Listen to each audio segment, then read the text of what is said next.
네, 이제 시간이 돼서 한번 진행해 보도록 하겠습니다. 같이 인사하고 시작해 보도록 하겠습니다. 안녕하십니까?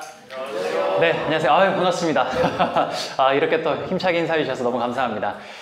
잠깐 제 소개부터 하고 진행해 보도록 하겠습니다. 제 이름은 조여은이라고 하고요. 저기 앞에 적혀 있는 게 제 이름입니다. 좀 여자 이름 같죠?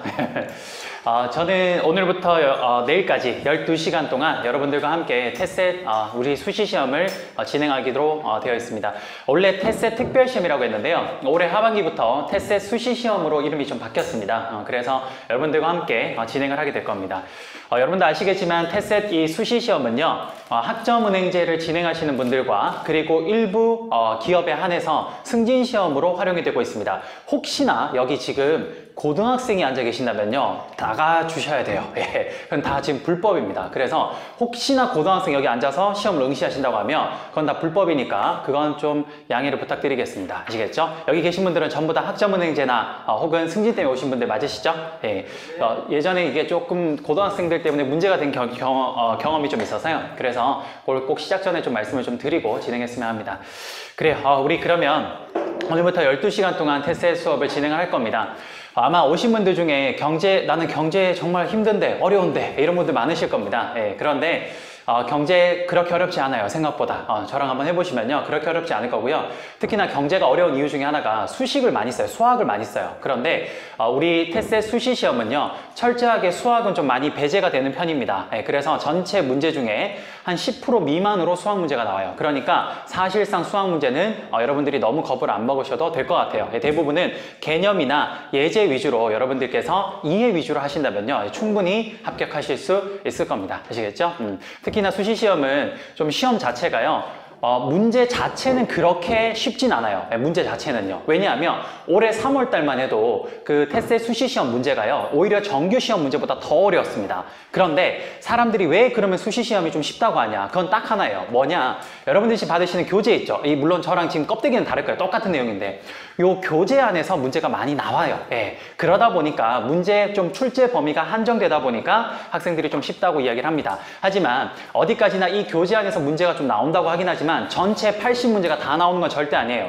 많이 나와야 반이에요. 반, 40문제. 예, 그거 미만으로 나올 확률이 더 높습니다. 보통은 책에서 한 30문제 정도 나온다고 보시면 돼요. 예, 그러다 보니까 어쨌든 신규 문제가 50문제나 나와요. 여러분들께서 합격이란 걸 좀 안정적으로 하시려면 80문제 중에 50문제 정도를 맞추셔야 됩니다. 그러니까 30문제를 이 책에 있는 내용을 내가 다 외워서 맞춘다고 해도 20문제 신규 문제를 결국 맞추지 못한다면 불합격을 해요. 그러니까 반드시 저랑 이틀 동안 하는 개념을 잘 이해하시고 그 개념을 바탕으로 문제를 잘 적용하실 수 있는 그 능력을 이틀 동안 기르시면 돼요. 아시겠죠? 네, 충분히 가능합니다. 그러니까 너무 겁먹지 마시고 하나하나씩 좀 진행해 보도록 합니다. 아시겠죠? 네, 한번 해보도록 하겠습니다. 자, 거의 다 오셨죠? 빨리 앉으세요. 네. 자, 한번 해보겠습니다. 자, 여러분들 우리 지금 오늘부터 이제 수업할 이 테셋, 테셋이라는 수업인데요. 제 소개한다고 했고 제 소개는 안 했네요. 그래요. 제 이름은 조여은이고요. 저는 지금 여기 배움교육원에서 테셋 대표 강사로 여기서 강의를 많이 하고 있습니다. 저는 학부를 졸업을 하고요. 삼성증권에서 해외 주식 트레이더로 한 7년 정도 실무 경험을 했었습니다. 예, 그렇게 실무 산업에서 실무 경험을 한 7년 정도 하고요. 나와서 현재는 성균관대학교 경제대학원에서 지금 석사 과정을 하고 있고요. 그러면서 동시에 이런 다양한 강의 활동도 좀 하고 있습니다. 그래요. 이제 한번 진행해 보도록 하죠. 자, 얼른 어서 오세요. 어서 오세요. 자, 한번 해보도록 하겠습니다. 자, 여러분들 우리 지금 오늘부터 내일까지 배울 이 테셋, 이거는 무슨 학문 배우는 거예요? 네, 뭐 배우는 거죠? 그렇죠. 경제학 배우는 거죠. 경제. 예, 경제. 제가 학생일 때도 그랬고, 제가 나중에 강의를 할 때도 그랬고요. 모든 어떤 과목을 공부하거나 강의를 할 때 가장 첫 출발점은요, 해당 과목의 정의로부터 시작을 하면 이 과목의 논리 전개가 굉장히 좀 매끄러워요. 저는 그렇게 좀 느껴지더라고요. 그래서 지금부터 가장 첫 번째로 우리가 배울 이 경제학이라는 학문이 뭔지부터 한번 해보도록 하겠습니다. 자, 경제학은 결국에는 경제가 무엇인지에 대해서 배우는 거예요. 경제. 자, 한번 해보도록 하겠습니다. 경제. 자, 여러분들이 생각하는 경제는 뭡니까? 혹시 여기 앞쪽에 계신 분, 네. 혹시 경제는 뭐라고 생각하세요? 아, 눈치가 빠르시네요. 합격하시겠어요. 그래, 그거 말고. 그건 내가 이야기해야 되고, 내가. 혹시 여기 앞에 계신 분, 잘생기신 우리 남성분. 경제는 뭐라고 생각하십니까? 비슷하게 생각했는데요. 비슷하게 생각하세요? 아, 다들 똑똑하신 분밖에 없으시네요. 제가 항상 경제 정의가 뭡니까? 경제는 뭐라고 생각하십니까? 라고 제가 여쭤보면요. 가장 많이 나온 대답이 뭐냐? 그거예요. 돈과 관련된 거 아닙니까? 맞아요. 제가 대학교 때 경영학을 전공했고요. 그 다음에 제가 그 직장 생활을 금융권, 증권회사로 갔던 가장 큰 이유가 뭘까요? 그렇죠. 뭐니 해도 우리 뭐죠? 머니죠. 그래요. 돈 벌려고 갔습니다. 맞아요. 경제는 결국은 사실 돈과 관련된 이야기가 맞아요. 맞습니다. 그런데 이 경제를요, 너무 돈이라고 하긴 좀 그렇죠. 그래서 우리 학문적으로 경제를 한마디로 한번 정의해 보면요, 다음과 같이 정의할 수 있다고요. 우리 아까 여성분이 말씀해 주신 것처럼 경제가 뭡니까? 라고 저한테 물어보면요, 우리 학문적으로 이렇게 정의합니다. 뭐라고? 경제는 사고 파는 행위다 라고 이야기를 해요. 사고 파는 행위라고 이야기를 합니다. 사고 파는 행위. 경제는 사고 파는 행위라고 정의할 수 있어요. 그러면 한번 물어볼게요. 사고 판다라고 하면요, 당연히 누가 사고 파는데? 라고 물어볼 수 있죠. 그렇죠. 주어에 해당되는 게 있을 겁니다. 그 주어에 해당되는 게 뭐냐? 그래요. 이렇게 이야기를 합니다. 경제 주체가 사고 파는 행위를 우리는 경제라고 이야기를 합니다. 우리 아까 여성분 눈치도 빠르시니까 그럼 제가 그 다음 뭐라고 물어볼지 아시겠죠? 여기 하나 비어 있으니까 뭐 또 물어보겠죠. 그렇죠. 누가 사고 파는데? 라고 했을 때 경제 주체라고 하면 이렇게 물어볼 수 있어요. 뭐를 사고 파는데? 라고 물어볼 수 있죠. 그렇죠. 그 목적어에 해당되는 게 뭐냐? 바로 경제 객체입니다. 그게 바로 경제 객체를 사고 파는 행위를 우리는 경제라고 해요. 자, 다시 한번 정의해 볼게요. 경제가 뭡니까? 라고 저한테 물어보신다면요, 이렇게 대답할 것 같아요. 경제는 경제 주체가 경제 객체를 사고 파는 행위를 우리는 경제라고 이야기를 합니다. 자, 여러분들께서 경제를 제가 이렇게 정의를 했는데, 여러분들께서 사고 파는 행위, 말 그대로 사고 파는 거에 대해서는 무슨 말인지 알아요. 그쵸? 우리 이 행위는 자주 해요. 매일매일 하죠. 그렇죠. 그런데 여기에서 좀 우리가 생소한 단어가 두 가지가 있어요. 첫 번째, 경제 주체, 그 다음 경제 객체. 그래요. 이 두 가지는 사실 생소합니다. 그쵸? 제가 삼성증권에서 해외 주식 트레이더로 좀 오래 일을 했었는데, 그 당시에 고객을 대상으로 뭘 했냐? 해외 주식 관련된 설명회를 많이 개최를 했어요. 그럼 이렇게 고객분들 모아놓고 이제 제가 설명을 하고 나면요, 항상 이제 설명회가 끝이 나면 저한테 와서 아이고 잘 들었습니다 라고 말씀하시죠. 그러고 난 뒤에 꼭 하시는 말씀이 있어요. 야, 경제, 금융 중요한 건 알겠다는 거예요. 근데 용어가 너무 어렵대, 용어가. 그렇죠. 용어가 되게 어려워요. 요즘에 여러분들 최근에 좀 우리나라의 금융적으로 문제가 되고 있는 금융 상품이 하나 있어요. 혹시 여러분들 경제 뉴스 관심 있으신 분은 보신 분 있을 수도 있는데, 요거 때문에 지금 수천억이 지금 피해를 봤죠. DLS, DLS. 이런 거 사실 일반인은 잘 몰라요. 일반인은 잘 모릅니다. 금융 상품이 영어 용어도 많고 굉장히 좀 어려워요.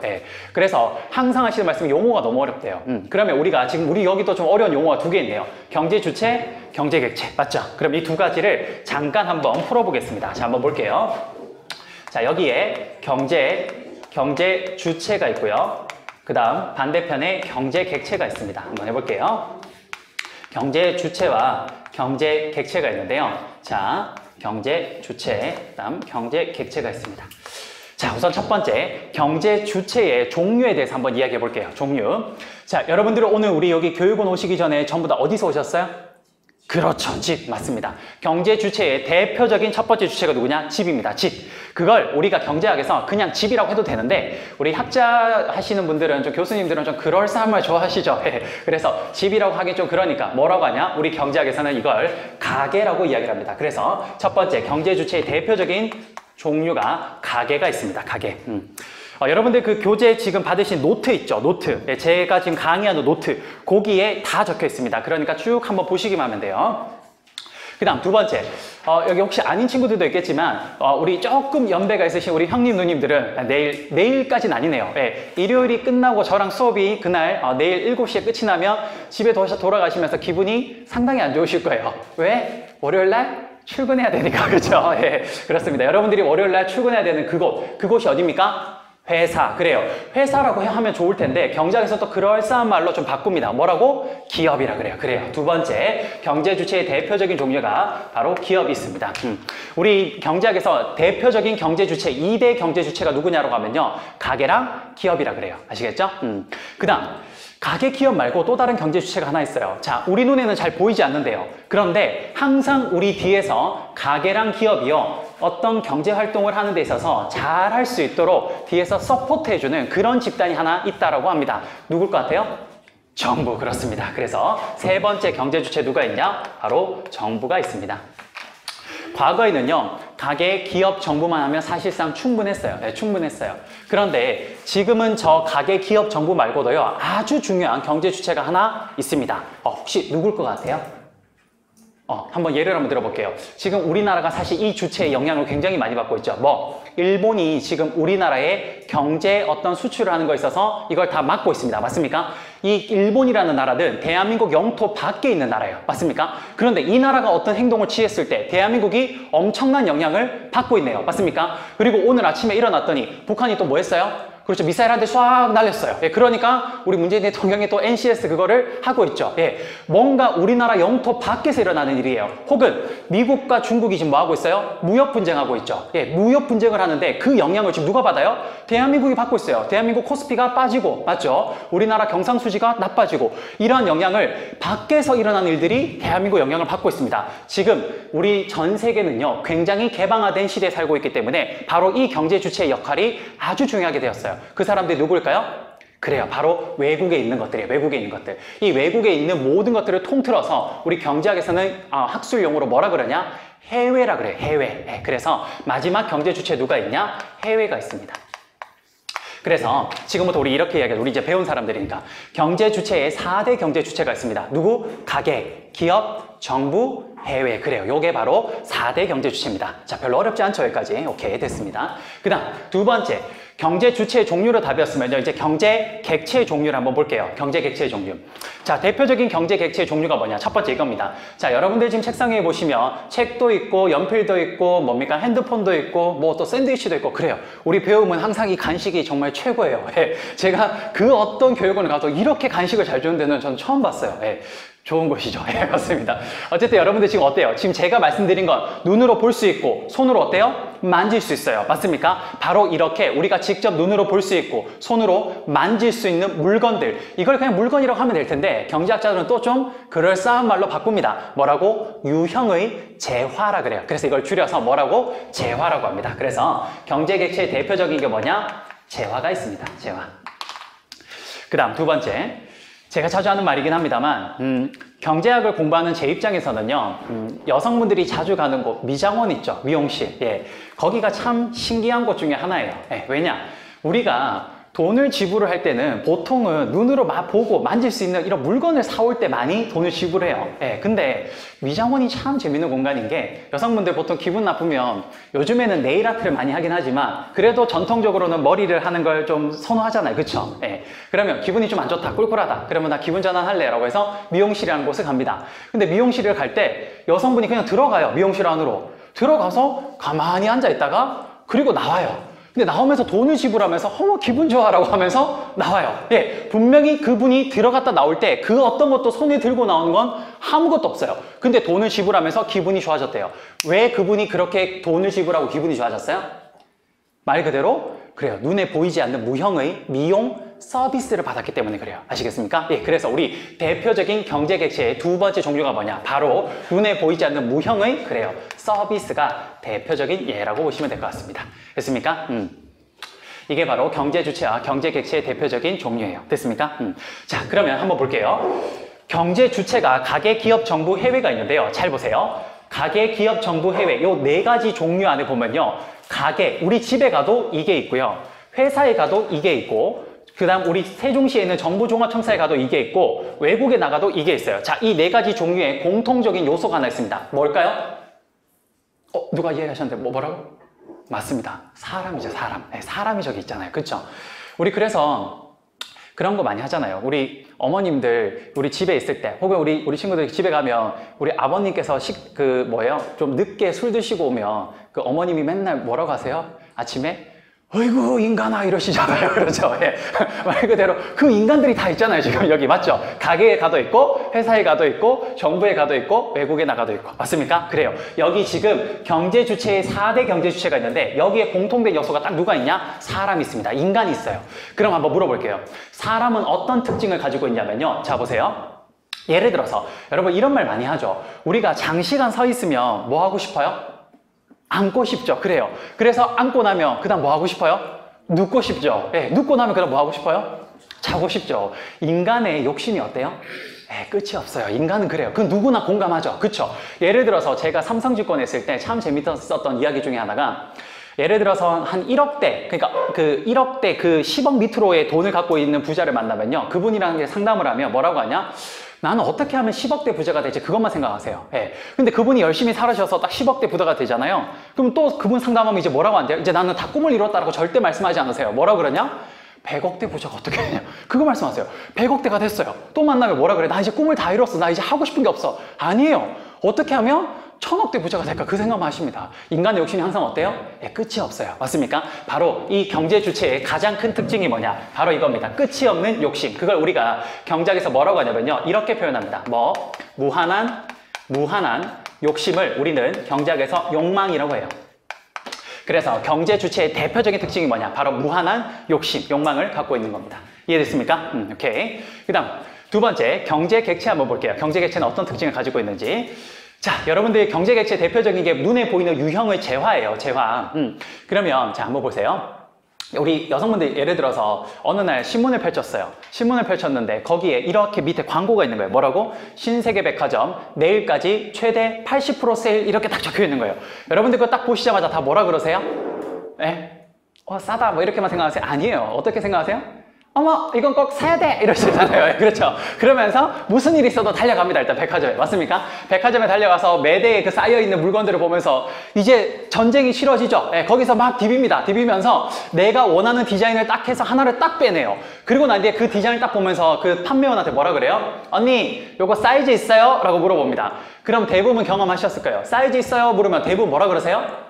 없다 그러죠. 없다 그래요. 예. 왜냐하면 여성분들의 그 표준 사이즈는 가장 먼저 빠져나가잖아요. 그쵸? 예. 그러다 보니까 그 사이즈 있어요로 물으면 없다 그래요. 왜 그래요? 그게 그 제품이 무한정 생산되기 때문에 그런 거예요. 한정적이기 때문에 그래요? 그렇죠. 한정적이기 때문에. 그래서 우리 경제 객체의 대표적인 특징이 뭐냐? 바로 한정되어 있다는 거예요. 그걸 우리 경제학술적으로 조금 유식하게 쓰면요. 뭐라고 하냐? 이렇게 이야기합니다.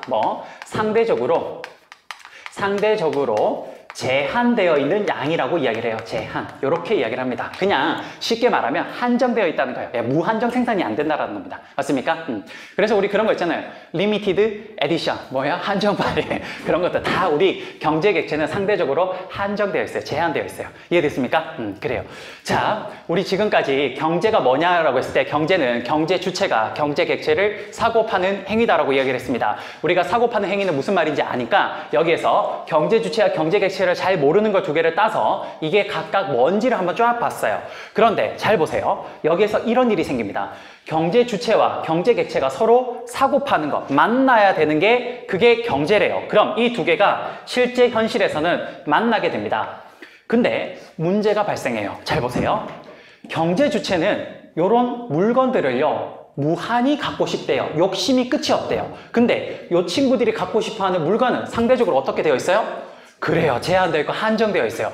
이 상황에서 무한히 갖고 싶지만 그걸 채워줄 수 있는 양은 한정되어 있어서 그래서 하나의 개념이 도출됩니다. 그게 뭐냐? 바로 이러한 개념이에요. 한 번쯤 여러분들이 일상생활에서 들어봤을 법한 개념이에요. 그게 뭐냐? 희소하다라는 개념입니다. 그걸 우리 경제학에서 희소성의 법칙이라고 이야기를 해요.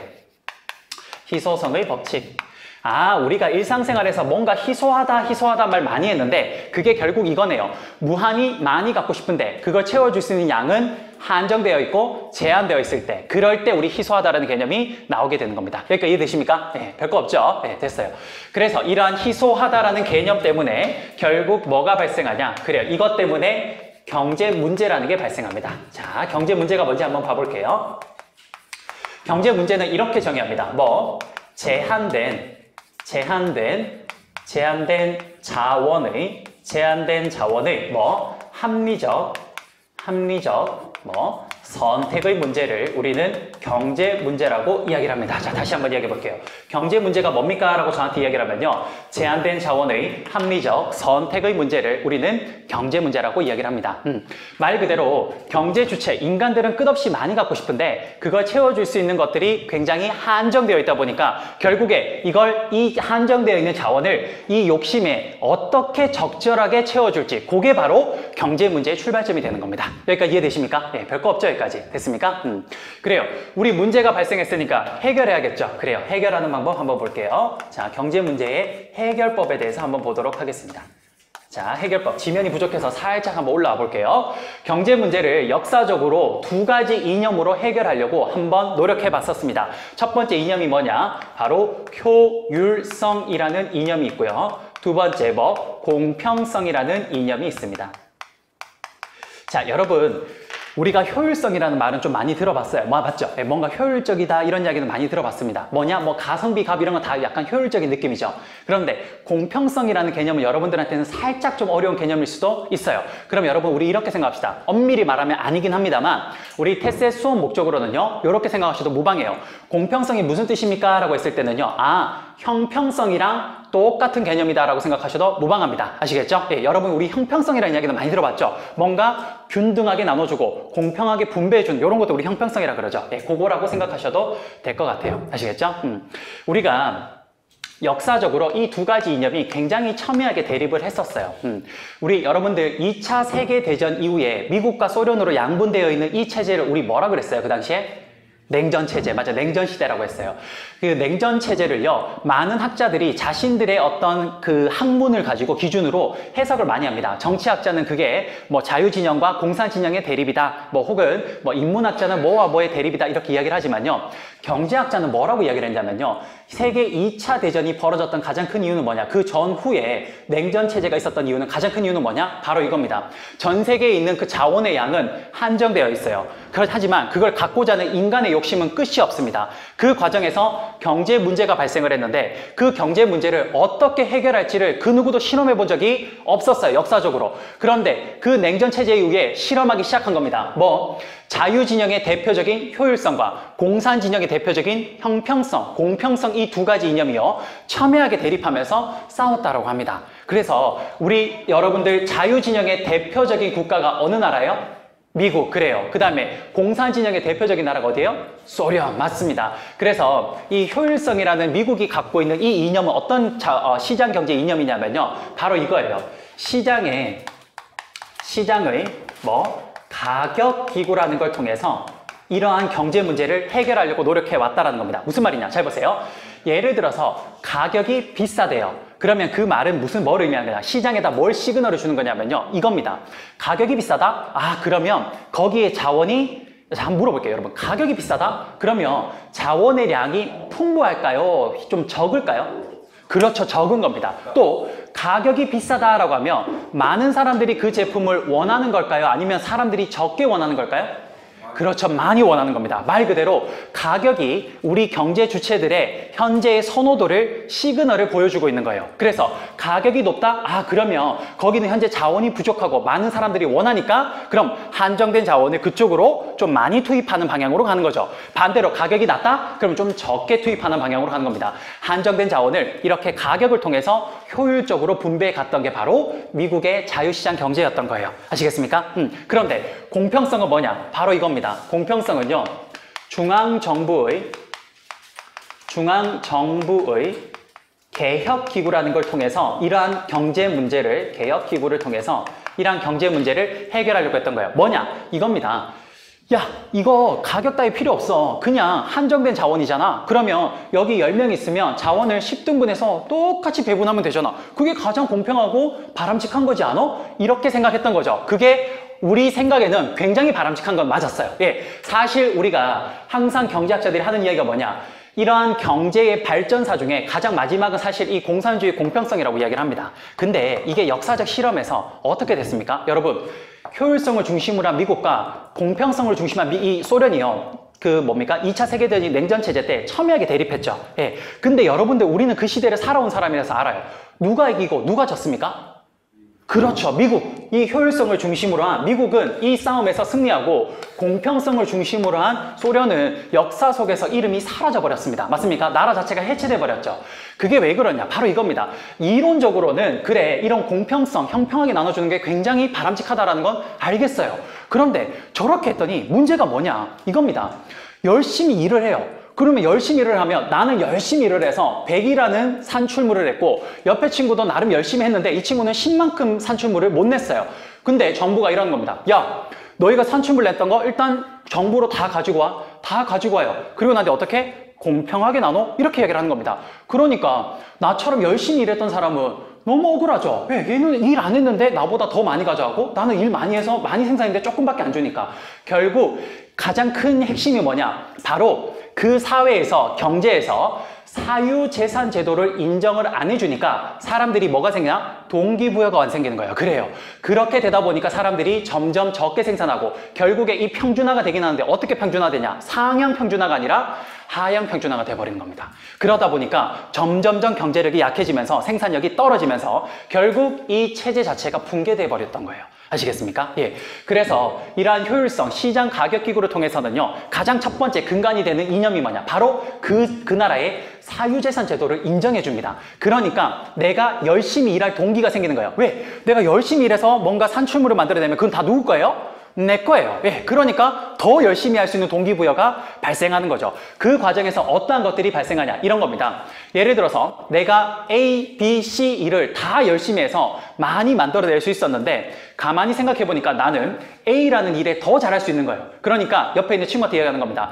여지껏 나는 A, B, C 다 일하고 이 친구도 A, B, C를 다 일했다면 가만히 보니까 나는 A라는 일을 더 잘하고 이 친구는 B라는 일을 더 잘해요. 그러니까 어떻게? 야, 너는 이제부터 B만 일해라. 나는 A만 일할게. 그리고 난 뒤에 우리가 더 많이 생산해서 서로 바꿔 먹자. 그러면 훨씬 더 이득 아니겠냐? 그렇게 얘기를 한 겁니다. 바로 이 과정에서 뭐가 발생하냐? 분업과 시장이 발생하는 거예요. 예, 바로 이렇게 됐던 겁니다. 그게 대한민국이에요. 이게 대한민국이에요, 대한민국. 그래서 사실 우리 여러분들 그 최순실 그 사건 예전에 국정농단 사건 터졌을 때 최순실 씨의 그 사유재산 제도나 이런 거를 뭐 몰수하자 이런 이야기도 많이 했었죠. 그리고 우리 친일파들의 그런 뭐 사유재산 다 몰수하자 했는데 그게 쉽지 않은 이유가 뭐냐? 대한민국의 근간이 되는 게 바로 사유재산 제도를 기본적으로 인정하는 그 바탕에서 모든 게 발전되는데 만약 그 사유재산 제도를 국가가 마음대로 뺏어버린다. 대한민국 경제체제의 근간이 흔들어 버리는 겁니다. 그래서 이거 쉽지 않아요, 사실. 아, 예. 최고입니다. 좋아요. 좋아요. 그래요. 그래요.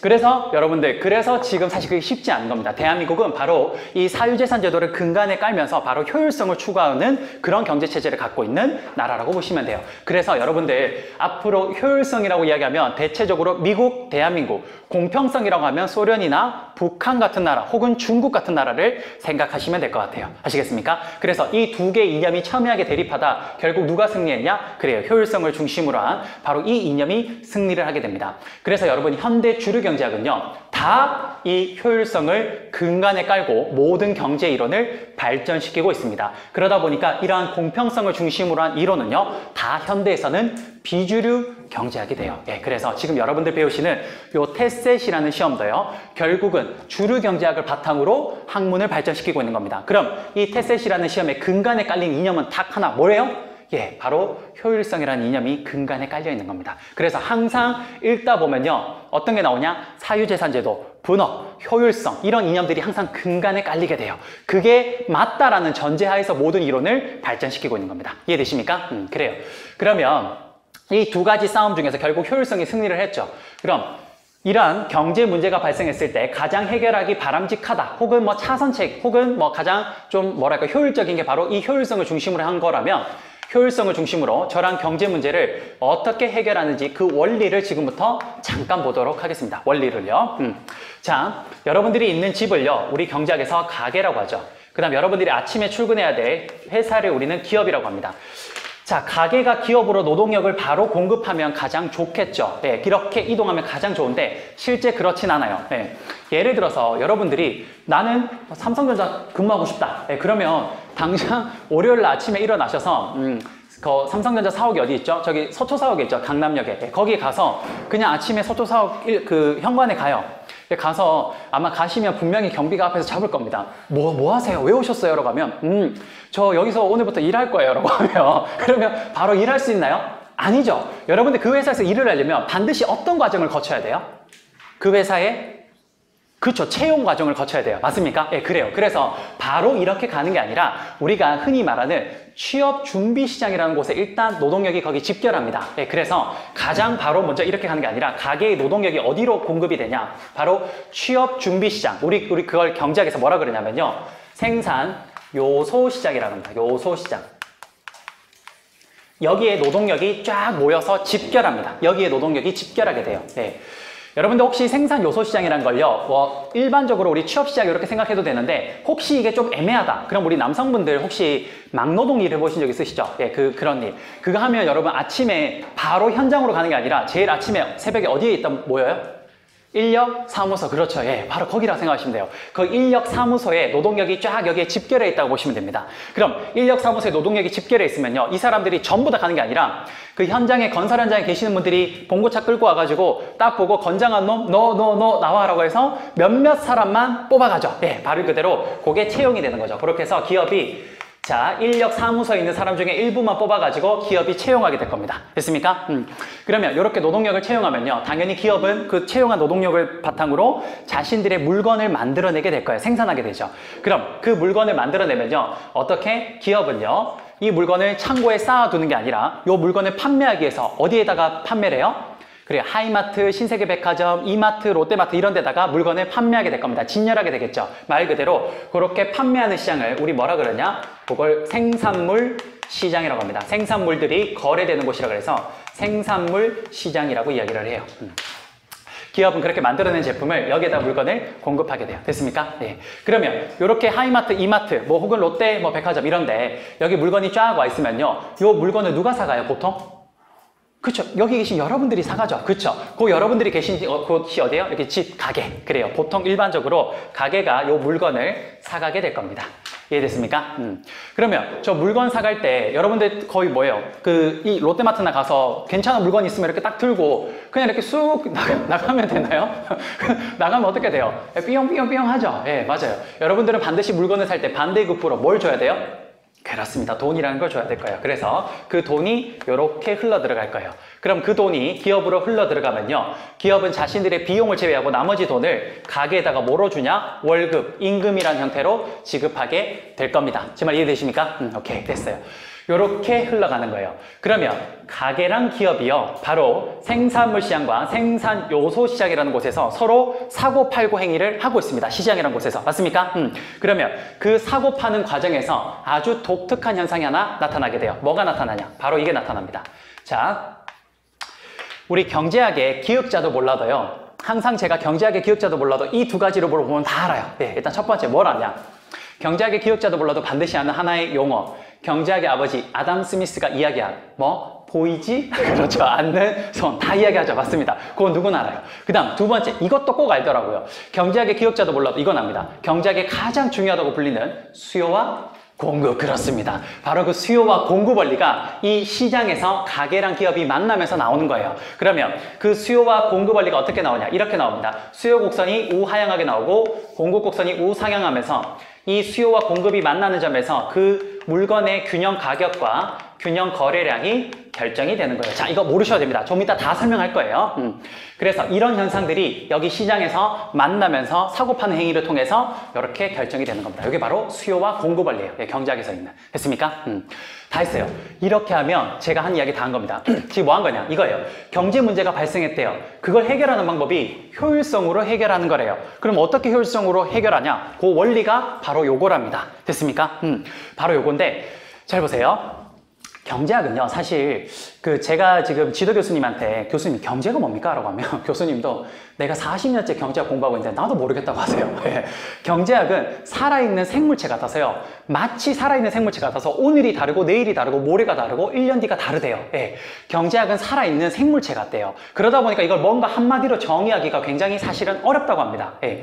그래서 이 지금 있는 이 과정이요, 이 원리가요, 가만히 있는 게 아니라 막 움직여요. 막. 예를 들어서 기업이 뭔가를 생산하고 있어요. 그럼 그 과정에 생산물 시장, 롯데마트나 이마트에 가면요. 가게에서 사람들이 와서 여기서 엄청나게 뭘 사가고 있어요. 맞습니까? 또 롯데마트에서 누군가가 뭘 사갈 때 우리 인력 사무소에 있는 누군가가 계속 노동력을 공급하고 있을 겁니다. 맞습니까? 이게 각각 하나하나가 따로 움직이는 게 아니라 막 같이 움직여요. 맞습니까?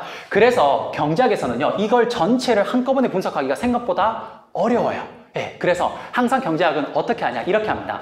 예를 들어서 내가 가게에 대해서 분석하고 싶을 때는요, 가게를 딱 분석할 때는요, 나머지가 움직이지 않는다라고 딱 가정합니다. 그렇게 요게 지금 딱 고정되어 있다라고 가정하고 여기를 분석해요. 그 다음 회사를 분석할 때는요, 나머지가 또 움직이지 않는다라고 가정하고 분석을 합니다. 혹은 내가 생산물 시장을 분석할 때, 하이마트나 이마트 분석할 때는 나머지 세 개가 움직이지 않는다고 가정하는 거예요. 요렇게 하나 분석하는 걸 뭐라고 하냐? 부분 분석이라고 그래요. 부분 분석, 부분 균형 분석이라고 합니다. 그런데 이렇게 부분 균형 분석을 하고 나면요, 실질적으로 현실에서는 요 네 개가 동시에 막 움직이죠. 그러면 이렇게 하나 분석이 끝이 나면 그 다음 동시에 분석할 수 있냐? 할 수 있다고 합니다. 그걸 뭐라 그러냐? 이제 부분이 아니라 일반 균형이라 그래요. 전체 균형을 우리가 경제학에서 일반 균형이라 그래요. 그래서 요거를 전체를 한꺼번에 분석하는 걸 뭐라 그러냐? 그걸 일반 균형 분석이라고 합니다. 일반 균형 분석이라고 해요. 바로 요게 경제학, 미시경제학의 결론이에요. 일반 균형 분석. 일반 균형 분석에서 뭐라고 하냐면요, 경제는 굉장히 바람직한 존재고, 그리고 거기에 있는 시장은 아주 완벽하고 이상적이고 합리적인 제도다라고 이야기를 합니다. 예, 그렇게 이야기를 해요. 그런데 우리가 실제 현실에 있는 이 시장이 정말 완벽하냐? 아니에요. 시장도 실패하는 사례를 종종 봅니다. 대표적인 시장 실패 사례가 뭐냐? 독점 같은 거예요. 독점. 그러다 보니까 현실에서는 이론적으로는 시장은 완벽하다고 하지만 현실에서 시장은 실패할 수가 있어요. 그래서 마지막으로 배우는 게 뭐냐? 바로 시장 실패에 대해서 배웁니다. 그리고 시장이 실패했으니까 문제가 생겼으니까 해결해 봐야겠죠. 그러니까 누가 여기서 개입하냐? 정부가 한번 개입해 봅니다. 다 있어요. 자, 한번 보세요. 자, 여기 중요하니까 잘 저 한번 확인해 보세요. 저 한번 보세요. 여기 되게 중요합니다. 잘 보세요. 우리가 경제학이라고 하면요, 3대 경제학이 있어요. 첫 번째 미시 경제학이라는 게 있고요. 두 번째 거시 경제학이 있고요. 세 번째 국제 경제학이라는 게 있습니다. 그럼 우린 이 세 가지를 다 테스트 시험에서 시험으로 봐요. 그런데 우리 가장 첫 번째 시작하는 미시경제학이 바로 지금 여기가 전체입니다. 자, 여러분 되게 어려울 것 같은 미시경제학이요. 요 한 페이지로 다 정리가 돼요. 자, 한번 이야기해 볼게요. 무슨 말인지. 미시경제학은요, 모든 경제학과 학생들이요, 모든 수업의 가장 첫 번째로 배우는 과목입니다. 그러다 보니까 여기에서 가장 첫 번째다 보니까 출발점이 뭐냐? 경제란 무엇인가? 경제의 기초에 대해서 가장 첫 번째 물어보게 될 거예요. 그래서 첫 번째 뭐가 되냐? 챕터 1이 뭐가 되냐? 미시경제학의 챕터 1은요, 바로 경제란 무엇입니까? 라고 적혀있는 바로 여기까지 쭉 해서 효율성을 중심으로 문제가 해결됩니다 라고 이야기했는 여기까지가 경제란 무엇인가 챕터 1이 될 겁니다. 미시경제학의 첫 번째 챕터가 되는 거예요. 이해되십니까? 그 다음, 그래요. 경제 문제를 효율성을 중심으로 해결한다 여기까지 좋아요. 중요한 건 뭐냐? 해결하는 답이 아니라 우리는 원리를 배우는 겁니다. 이게 경제학의 원리 배우는 거. 그래서 여기까지가 챕터 1이라면요, 이제 원리를 배우는 게 본격적인 미시경제학인데 챕터 2가 뭐냐? 경제학에서 가장 중요하다고 불리는 게 뭐냐? 바로 수요와 공급 원리입니다. 그래서 챕터 2장에서 수요와 공급 원리를 배우게 될 거예요. 바로 이 가운데 있는 이 그래프를 챕터 2장에서 배우게 될 겁니다. 왜 공급 곡선이 우상향하고 왜 수요 곡선이 우하향하는지 여기에 대해서 배우는 게 챕터 2장이에요. 됐습니까? 그 다음, 일반적으로 여러분 제품을 생산하고 공급하는 건 우리 가게에서 하는 거예요? 회사, 기업에서 하는 거예요? 그렇죠. 기업에서 합니다. 그럼 일반적으로 제품을 소비하는 거 누가 하냐? 가게가 해요. 그래요. 그러면 공급과 수요를 다 배웠으니까 수요, 소비의 주된 주체인 누구? 우리 집, 가게에 대해서 세 번째로 배우게 될 겁니다. 그 다음, 우리 소비의 주된 주체인 가게를 배우고 나면요, 그 다음 공급의 주된 주체가 누구냐? 바로 기업, 회사입니다. 그래서 네 번째 챕터로 우리 회사, 기업에 대해서 배우게 되는 거예요. 이해되십니까? 그러면 수요와 공급의 주된 주체, 가게와 기업을 다 배웠네요. 그럼 이 친구들이 경제는 뭡니까? 만나야 돼요. 만나서 사고 팔아야 됩니다. 맞습니까? 그래서 사고 파는 시장, 사고 파는 곳이 어디냐? 바로 시장이에요. 그래서 그 다음 배워야 되는 게 시장입니다. 첫 번째로 배우는 게 생산물 시장, 그 다음 생산 요소 시장에 대해서 배우게 되는 거예요. 이해되십니까? 그러면 이제 챕터 6장까지 하면 각각을 지금 다 배웠네요. 아까 뭐라 그랬습니까? 하나씩 배우는 게 뭐였습니까? 부분 균형. 그래요. 부분 균형을 해서 6가지를 딱 챕터 6까지 싹 배우고 나면요. 이제 동시에 분석할 수 있냐? 할 수 있답니다. 그게 뭐였습니까? 일반 균형. 그래요. 그래서 챕터 7로 일반 균형이라는 걸 배우게 됩니다. 이해되십니까? 일반 균형에서 뭐라 그럽니까? 시장은 굉장히 바람직하고 이상적이고 합리적인 제도다라고 합니다. 하지만 그런 시장이 현실에서 실패할 수도 있죠. 그래서 마지막 챕터 8장이 뭐냐? 시장 실패와 정부 개입에 대해서 배우게 되는 겁니다. 이해되십니까? 우리 지금부터 미시경제학은 바로 챕터 1장부터 챕터 8장까지 이 순서대로 나가게 될 겁니다. 여러분들이 받으셨던 제 강의 노트를 보시면요. 바로 이 순서대로 1장부터 8장까지 쫙 적혀 있을 겁니다. 미시경제학이. 이해되십니까? 이렇게 진행할 거예요. 됐습니까? 자, 그런데 우리는 테스트 이 수시시험이죠. 여러분들 굉장히 특별하신 분들입니다. 그래서 이 수시시험은요. 잘 나오는 파트가 좀 몇 개 정해져 있어요. 그래서 그 파트를 좀 말씀드리면요. 첫 번째, 이 챕터 1장이 굉장히 잘 나옵니다. 미시경제학에서 챕터 1장이 굉장히 잘 나오고요. 그 다음 두 번째, 가장 많이 나오는 게 챕터 2장의 수요와 공급 원리입니다. 수요와 공급 원리. 그 다음 잘 나오는 게 어디냐? 바로 5장의 생산물 시장 이론이 굉장히 잘 나옵니다. 그 다음 마지막 어디? 챕터 8장의 시장 실패와 정부 개입. 요 네 가지가 미시경제학 우리 시험에서 전체 80%라고 보시면 됩니다. 여기에서 거의 집중적으로 문제가 나올 거예요. 이해되십니까? 됐어요. 여지껏 기출이 다 이 네 파트에서 나왔습니다. 1장, 2장, 5장, 8장 총 4개 챕터예요. 혹시나 많이 바쁘시다면 복습을 하실 때 이 4개의 챕터를 중점적으로 공부하시면 될 것 같습니다. 아시겠습니까? 네, 이렇게 요 4개의 챕터를 중점적으로 볼 겁니다. 우리도 이 4개의 챕터를 집중해서 볼 거예요. 아시겠죠?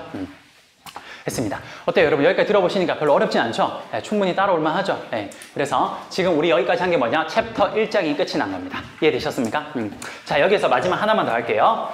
우리가 경제 문제를 해결할 때 고려해야 될 비용과 고려하지 말아야 될 비용이란 게 있습니다. 그게 대표적으로 2가지 비용이 있는데요. 매몰 비용이란 게 있고요. 그 다음에 기회 비용이란 게 있습니다. 기회 비용. 자, 매몰 비용은요. 경제 문제를 해결할 때 절대 고려하면 안 되는 비용이고요. 기회 비용은 고려해야 되는 비용이라고 보시면 될 것 같습니다. 요것도 하나 그리죠. 여러분 거기 적혀있죠? 제가 매몰 비용, 기회 비용 적어놨죠? 네, 그래요. 이렇게 2가지 보시면 됩니다. 자, 매몰 비용이 뭐냐? 이미 지출이 확정되어서 더 이상 회수가 불가능한 비용을 우리는 매몰 비용이라고 하고요. 기회 비용은 뭐냐? 포기한 것의 가치로 나타낸 선택한 것의 가치라고 합니다. 자, 다른 거 모르겠지만 기회 비용은 문제가 자주 나와요. 그러니까 문제 푸는 방법을 조금 알아야 됩니다. 자, 한번 볼게요. 기회 비용의 대표적인 문제가 이런 거예요. 예를 들어서 보세요. A라는 친구가 취업 준비생이었어요. 근데 이 친구가 취업에 성공을 합니다. 하나만 붙은 게 아니라 3군데를 합격했어요. 그래서 A라는 친구가 총 3개의 회사에다가 합격을 했습니다. 근데 1번 회사는요, 월급을 얼마 주냐? 150만 원 주고요. 2번 회사는요, 250만 원 주기로 했고, 3번 회사는 200만 원을 준대요. 당연히 A라면요, A라는 친구라면요, 1번, 2번, 3번 회사 중에 어느 회사를 선택할 거예요? 당연히? 예, 당연히 2번을 선택할 겁니다. 맞습니까? 자, 이렇게 푸는 거예요. 기회비용. 지금 이렇게 문제가 나오면요, 여기에서 기회비용은 얼마입니까? 라고 나올 겁니다. 그럼 보세요. A가 선택할 수 있는 선택지를 다 적어요. 네, 그러면 1번이 150만 원 주고 2번이 250만 원, 3번이 200만 원 준다면요, 이렇게 적고 난 뒤에 문제에서 줄 겁니다. 이 중에 뭘 선택했는지를 줄 거예요. 그러면 이렇게 2번을 선택했다라고 하면요, 그럼 이 친구가 이걸 선택을 했기 때문에 나머지 포기한 옵션이 뭐냐? 1번과 3번이에요. 맞습니까? 이 중에서 가장 가치가 높은 게 기회 비용이 되는 겁니다. 그러면 이걸 선택하면 포기하는 게 150만 원짜리랑 200만 원짜리가 있으면 기회 비용은 얼마가 될까요? 200만 원. 그렇게 보면 됩니다. 예, 요렇게 문제 나올 거예요. 아시겠죠? 예, 요거 하나 기억해 두시기 바랍니다. 요새 최근에 기회비용 문제가 자주 나오기 때문에 요걸 꼭 기억해 두시기 바랍니다. 아시겠죠? 문제 풀이 방법 어떻게 하냐? 문제에 요런 옵션을 주면요, 다 적습니다. 그리고 문제에서 반드시 뭘 선택했다고도 나올 거예요. 그럼 선택한 걸 제외하고 나머지 것 중에 가장 큰 가치가 기회비용이라고 보시면 됩니다. 아시겠죠? 쉽게 나오면 2개로 나올 수도 있어요. 이렇게 2개. 1번, 2번 주고 내가 만약에 이 친구가 2번이 아니라 1번을 선택했대요. 그럼 이 친구 이때 기회비용 얼마가 됩니까? 250만. 그래요. 그렇게 보시면 됩니다. 잘하셨어요. 오케이, 됐습니까? 오케이, 됐습니다. 그래요. 이렇게 해서 1장 전체 개념을 끝을 냈습니다. 됐습니까? 우리는 요 순서대로 이제 8개를 나가게 될 거예요. 됐습니까? 됐습니다. 이렇게 해서 끝을 내도록 하고요. 잠깐 문제 좀 풀어보도록 하겠습니다. 수업은 이렇게 할게요. 저는 항상 수업을, 저도 예전에 학생일 때 교수님들이 좀 삘 받으면 막 1시간 반씩 수업하시고 뭐 이렇게 어쨌든 좀 기분 나쁘시면 30분 수업하고 쉬고 막 이랬잖아요. 저 그게 좀 싫더라고요. 그래서 저는 애지간하면 50분 수업하고 딱 10분 쉬고 할 겁니다. 아시겠죠? 그렇게 할 거예요. 그리고 개념을 쭉 설명해주고 나면 요거와 관련된 문제를 풀어드릴 겁니다. 그 문제들은 반드시 잘 꼭 풀어보셔야 돼요. 왜? 그 문제들은 실제 출제가 자주 되었거나 혹은 가장 요 개념을 잘 대변해주고 있는 문제들이기 때문에 그런 문제들은 꼭 풀어보셔야 됩니다. 아시겠죠? 자, 그래, 요거 필요하시면 사진 하나 찍어 가셔도 됩니다. 나중에. 자, 한번 문제 좀 풀어볼게요. 자, 여러분들 일단 교재를 여러분 지금 2개 받으셨나요? 그렇죠. 요거 하나 받으셨고, 그러니까 저랑 표지는 다르지만 어쨌든 메인 책 하나 있고, 그 다음에 요거 받으셨죠? 예, 강의 노트 맞죠? 그 2개로 진행할 거고요. 지금 여러분 교재 있죠? 잠시만, 이거 좀 달라가지고. 자, 요 교재 있죠? 요거. 예, 요 교재 지금 받으신 분들 맨 뒷장을 한번 펴보세요. 맨 뒤쪽에. 자, 맨 뒤쪽에 숫자가 호로로 적힌 게 있나요? 자, 없으신 분, 혹시 없으신 분, 구판을 갖고 있어서 없으시죠? 그 다음 없으시죠? 예. 혹시 재시생인가요? 그러면 예전에 답지를 받아놓은 게 있으세요? 없어요? 그래요. 이게 원래 답지가 없었는데 제가 이거 답지 넣자고 이야기를 해서 이거 제 답지를 여기다 넣었거든요, 이번에요. 그래서 이제 모든 강사들한테 이게 제공될 거예요. 예. 그래서 지금 답지 있으신 분들은 요 지금 받으신 그 책의 답이 그겁니다. 그래서 그걸로 보시면 되고요. 혹시 없으신 분들은 나중에 저한테 좀 나오세요. 지금 제가 어디서 다운받아라고 알려드릴게요. 아시겠죠? 일단 거의 다 있으시니까 일단 그건 됐고, 없으신 분들은 꼭 나와서 답지를 저한테 확인받아 가셔야 돼요. 아시겠죠? 그렇게 하시고, 그 다음 본격적으로 들어가기 전에 잠깐 여기 한번 펴서 한번 해보겠습니다. 여러분 문제집, 그러니까 요게 지금 여러분 받으셨던 큰 책이 문제집이고요. 그 다음에 그 프린트물이 강의 노트라고 보시면 돼요. 그러면 문제집에 몇 페이지를 펴냐면요. 여기 한번 펴볼게요. 5페이지 한번 펴보세요.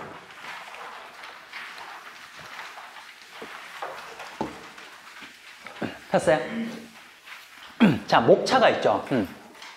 자, 제가 항상 수업하기 전에 이걸 좀 먼저 알려드립니다. 왜? 여기 직장분들이 많으셔서 아무래도 공부할 수 있는 시간이 좀 적다 보니까 여기 잘 나오는 비중을 좀 알려드리면 나중에 혹시 복습할 때 바쁠 때 비중이 높은 거 위주로 복습하시면 돼요. 네, 그래서 그걸 좀 알려드릴까 합니다. 5페이지에 보시면 첫 번째 로마 문자 1번으로 경제 기초라고 적혀 있죠. 예, 그게 지금 우리 챕터 1 여기까지 한 겁니다. 여기까지 한 거예요. 요게 우리 시험에서 몇 퍼센트 나오냐? 5% 나옵니다. 그래서 경제 기초 옆에다가 5%라고 적을게요. 됐죠? 그 다음 두 번째 미시경제라고 적힌 게 있습니다. 로마 문자 2 미시경제라고 적혀 있는데 몇 퍼센트 나오냐? 20% 나옵니다. 우리 태세 시험은 경제학 시험이다 보니까 경제학에 집중해서 많이 나와요. 그 다음 세 번째 거시경제학 적혀 있는 거 있죠? 거시경제, 로마 문자 3번 거시경제학 역시 20% 나온다고 보시면 됩니다. 그 다음 밑에 국제경제라고 있는데 그건 한 5% 나온다고 보시면 돼요. 사실 5% 미만이긴 한데 어쨌든 5% 적죠. 그럼 경제기초, 미시, 거시, 국제경제 이거 합치면 몇 퍼센트예요? 그렇죠. 절반이 여기서 나옵니다. 사실상 우리 문제의 절반은 여기서 나온다고 보시면 돼요. 그러니까 내가 합격을 목표로 한다. 이 4개의 파트에 집중하셔야 돼요. 이 4개 중에서 특히 1번, 2번, 3번에 집중하셔야 됩니다. 그 3개가 제일 중요해요. 아시겠죠? 1번 경제기초, 2번 미시, 3번 거시 여기까지. 그 다음 밑에 보시면요. 시사경제경영이라고 있습니다. 로마 문자 5로 되어가지고 시사경제경영이 있는데요. 거기에서 1번, 2번, 3번 아라비아 숫자 1번, 2번, 3번까지 묶을게요. 1번, 2번, 3번 아라비아 숫자 1번, 2번, 3번 거기까지 몇 퍼센트? 6% 나옵니다. 6% 그 다음 4번, 5번에 묶을게요. 시사경제 문제와 일반 시사용어 모음을 묶어서요. 여기에서 19% 적겠습니다. 단일 가장 쉬운 파트로 가장 문제가 많이 나오는 게 여기 일반 시사 용어 모음 여기에요. 여기. 그 다음 마지막 거기 맨 밑에 보시면 로마 문자 6번에 상황 판단이라고 있습니다. 이게 몇 퍼센트? 25% 보시면 됩니다. 자, 한번 정리해 드릴게요. 테세스 우리 이 시험은요 경제학 시험이에요. 그러다 보니까 경제 이론의 치중에서 많이 나옵니다. 그러니까 여러분들 복습하실 때는요 1번, 2번, 3번 거시경제까지 반드시 이론을 정확하게 기억하셔야 돼요. 우리 수업도 이 세 개에 집중해서 할 겁니다. 요 세 개. 그 다음에 국제경제는 바쁘시면 안 보셔도 됩니다. 여기는 보통 문제가 한 문제 나올까 말까요? 보통 한 문제 나와요. 근데 S등급을 받는 데 있어서도 한 문제 정도 틀려도 전혀 지장 없습니다. 그러니까 이 문제는 바쁘신 분들은 생략하셔도 됩니다.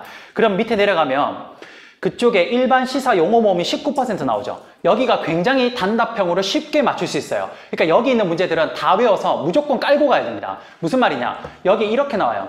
다음 주 뭐 예를 들어서 이런 거 있죠. 요번에 우리나라가 지금 일본이랑 공식적으로 군사 협약 파기한 거 있죠. 그게 뭐였습니까? 지소미아. 예, 그렇게 나와요. 그러니까 예를 들어서 최근에 대한민국이 일본과 군사 협약과 관련된 내용을 일방적으로 뭐 파기했다. 그거와 관련된 경제 용어는 밑에 보면 1번 지소미아, 2번 FTA, 3번 뭐 이렇게 나올 거예요. 그럼 체크하면 돼요. 예, 근데 그게 책에 있는 문제랑 거의 비슷하게 나와요. 여기는. 예, 그러니까 여기 파트는 반드시 다 맞춰서 깔고 간다는 전략으로 가셔야 돼요. 그래야 합격할 수 있습니다. 그래야. 아시겠죠? 그래서 여기 거는 다 여러분들이 좀 암기하시면 될 것 같고 마지막 상황 판단 문제가 25% 나오는데 요건 별게 아니라 앞에 우리가 배웠던 미시, 거시, 경제 기초 있죠? 거기에 있는 개념을 조금 어렵게 낸 문제예요. 조금 어렵게. 그러니까 결국 여기도 이론이 좀 정확하게 정립이 되어 있어야 여기 문제 풀 수 있습니다. 그러니까 여기도 여러분들이 나중에 이론이 정확하다면 이쪽 문제를 좀 풀어보시면 좋아요.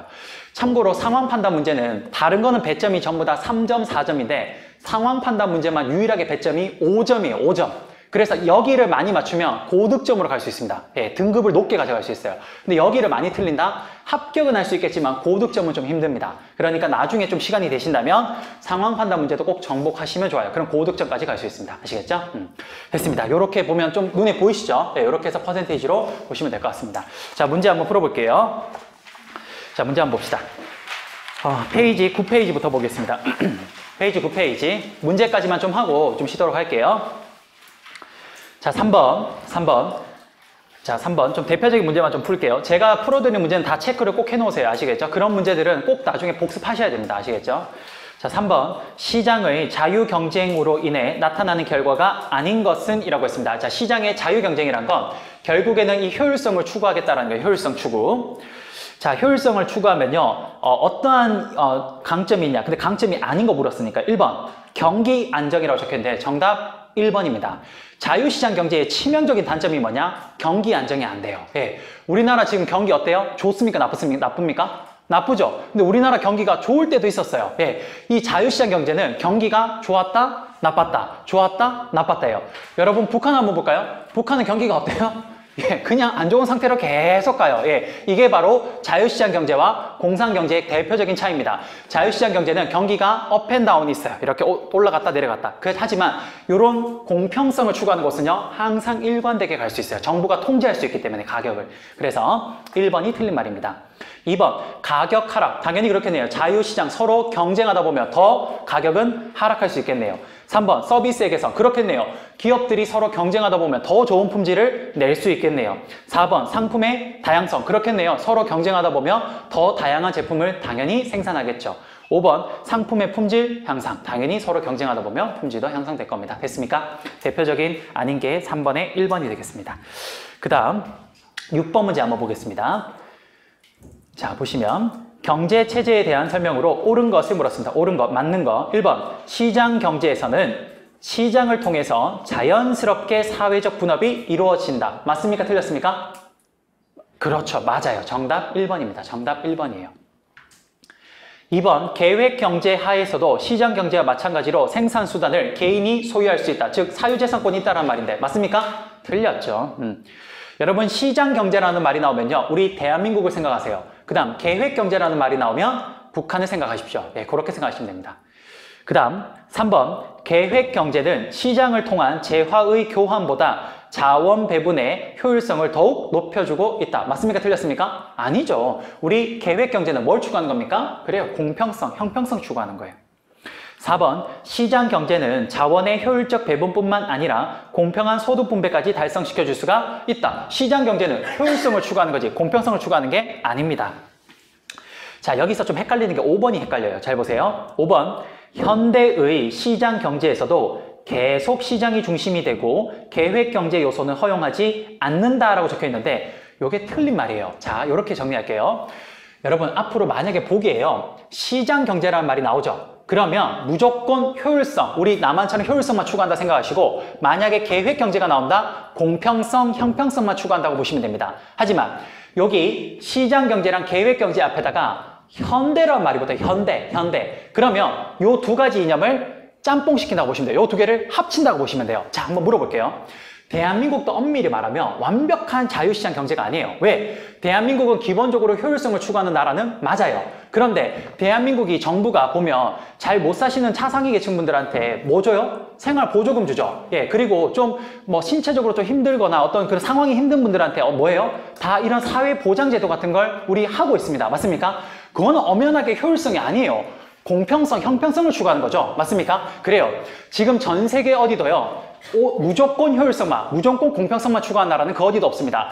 우리나라는 이게 근간이 된 상태에서 요거를 받아들인 거고요. 반대로 공평성이 중심이 되어서 효율성을 받아들인 나라도 있어요. 대표적인 나라가 어딜까요? 그렇죠. 중국이에요. 중국. 또 하나 있어요. 최근에 발전이 속도가 엄청 빠른 나라. 어디? 베트남, 뭐 그런 나라예요. 베트남 같은 경우도 뭐예요? 공산당 일당 독재 체제에서 효율성을 경제에서 받아들이고 있는 거죠. 그래서 여러분 재밌는 게 공산 체제를 갖고 있는 나라들은요, 전부 다 국기에 뭐가 있냐? 별이 있어요. 예, 별이. 베트남도 별이 있죠. 중국도 별이 있잖아요. 예, 예, 쿠바도 보면 별이 있습니다. 북한도 뭐 있어요? 별이 있어요. 예, 왜 그러냐? 저도 몰랐는데 찾아보니까 이 별이 뭘 의미하는 거냐면 전 세계 어딜 가도요, 그 군사, 그 군대의 계급을 표시하는 게 장군을 제외하고는 다 다릅니다. 하지만 장군은 모든 나라가 장군은 뭐로 표시하냐? 별로 표시해요. 예. 그러다 보니까 공산당은 항상 뭡니까? 군대 제일주의잖아요. 중국도 뭡니까? 거기 북한도 그렇죠. 예. 그래서 그 군대를 나타내는 걸 그 별로 표시한다고 해요.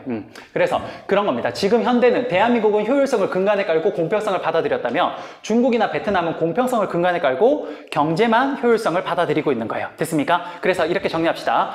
자유시장경제 혹은 시장경제 나오면 요거 효율성만 추구하는 거고요. 계획경제 나오면 공평성만 추구하는 거고 그 앞에 현대란 말이 붙으면 요거 두 개 합친 거구나. 그렇게 정리하시면 될 것 같습니다. 이해되십니까? 오케이. 됐습니다. 그러면 정답이 6번에 1번이라고 보시면 될 것 같아요. 됐습니까? 그 다음 넘겨서 여기 한번 볼게요. 9번 문제 한번 보겠습니다. 9번 문제. 자, 조금만 하고 쉴게요. 9번 문제. 다음 문장이 설명하고 있는 현상은 어떤 경제 개념을 잘못 인식했기 때문인가? 라고 했습니다. 자, 볼게요. 서양에는 throw good money after bad라는 말이 있다. 실패한 일에 계속해서 아까운 돈을 더 써버린다는 말이다. 라고 했습니다. 뭐냐? 이미 내가 지출한 게 확정이 되어서 이걸 이제 더 이상 회수할 수 없는 상황인데 그게 아까워서 계속 돈을 지출하겠다라는 이야기입니다. 아까 우리 잠깐 제가 언급한 용어예요. 뭡니까? 매몰 비용에. 그렇게 생각하시면 됩니다. 정답 4번. 자, 그리고 아래쪽에 10번 문제 한번 풀어보겠습니다. 아까 말씀드린 기회비용이에요. 기회비용. 자, 보세요. 미나는 입사 시험에 합격해서 2개의 회사에 최종 합격했대요.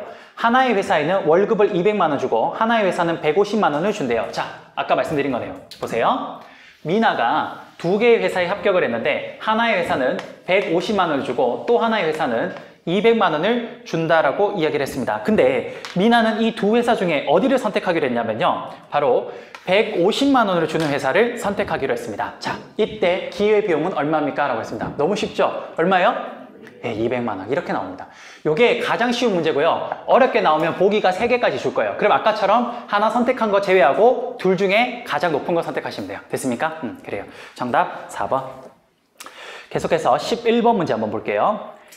다음 중 시장경제체제의 특징에 해당하지 않는 것. 자, 앞에 현대가 안 붙었어요. 시장경제입니다. 시장경제. 1번, 시장경제는 자발적인 거래를 합니다. 맞습니까? 네, 그렇죠. 2번, 1원 1표의 원칙. 요거 맞아요. 요거 맞아요. 자유민주주의는 1인 1표예요. 근데 자유시장경제는 1원 1표가 맞습니다. 1원을 가진 사람이 표를 하나 가진 거예요. 요거를 가장 잘 보여주는 데가 어디냐면요. 주주총회예요. 주주총회. 맞아요. 주주총회 가면요. 주식을 많이 소유한 사람이 표를 많이 행사하게 되어 있어요. 예, 그게 바로 주총에서 많이 볼 수 있습니다. 나중에 내일쯤에 제가 이거 한번 설명드릴 기회가 있을 거예요. 그 다음 3번 사유재산 보호하는 거 당연히 맞을 거고요. 4번 시장에 의한 자원 배분 맞을 겁니다. 하지만 5번에 뭐라 적혀 있습니까? 효율성과 형평성의 동시 추구. 아니죠. 이건 앞에 현대가 붙어야 돼요. 그래요. 그래서 11번의 정답 5번 됐습니다. 그 다음 16번 문제 한번 볼게요. 자, 16번.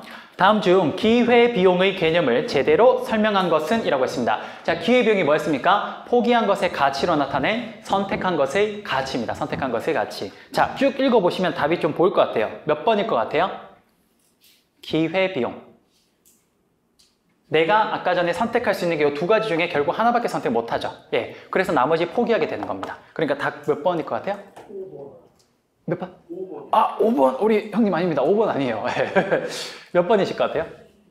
그렇습니다. 2번입니다. 모든 욕구는 동시에 달성될 수가 없다라는 거예요. 예. 내가 아까 선택지가 3개 중에 3개를 다 선택하면 좋겠지만 결국은 그 중에 하나밖에 선택 못하죠. 예. 그래서 정답 2번. 모든 욕구는 동시에 달성될 수가 없다. 예. 아, 좋은 접근이셨습니다. 좋아요. 감사합니다. 그 다음에 쭉 넘겨서요. 마지막 하나만 더 볼게요. 잠시만요. 여기 한번 보겠습니다. 40번 문제 한번 볼게요. 나머지는 지금 공통적으로 이렇게 중복되는 문제들도 좀 많아요. 자, 볼게요. 40번 문제. 경제학에서 말하는 희소성의 법칙. 자, 아까 전에 이거 했네요.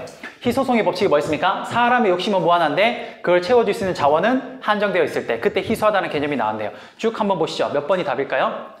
우리 아까 아버님이 한번 대답해 주시죠. 이번에 맞추실 수 있을 것 같은데. 이거요? 예, 한번 쭉 한번 보시고. 우리 아버님. 저기요 2번 같은데요? 아, 2번. 아, 거기서 한 단계만 내려가 보시면 안 될까요? 한 단계만. 이거 3번. 그렇습니다. 맞추셨어요. 이번에 맞추셨어요. 정답, 네, 3번입니다. 그래요, 3번입니다. 정확하게 맞죠. 눈이 좀 침침하셔서 그러신 거죠? 네, 그래요, 맞아요. 3번. 인간의 욕망에 비해 경제적 자원이 부족하다는 법칙. 됐습니다. 고생하셨고요. 10분 쉬고 또 진행해 보도록 하겠습니다. 10분